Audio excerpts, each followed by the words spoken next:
Узган апнада район хуҗалыкларында бертөкле культураларны җыеп алу комбайннарының 2019 елга урып җыю эшләренә әзерлеген үзара тикшерү узды.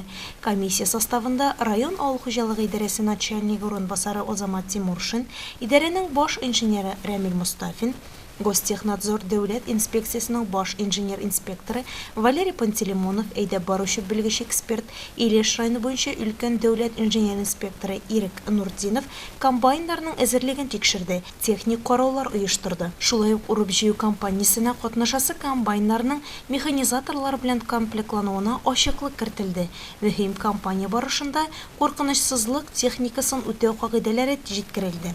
Тикшерү нәтиҗәләре буенча комиссия районның агросәнәгать комплексы буенча яхшы әзерләнүче Мир җәмгыяте, Маяк, Илеш кооперативлары, Муса Гәрәев һәм Максим Горький исемендәге хуҗалыклар, Дамир Хасанов һәм игенче крестьян фермерлык хуҗалыкларны билгеләп үтте.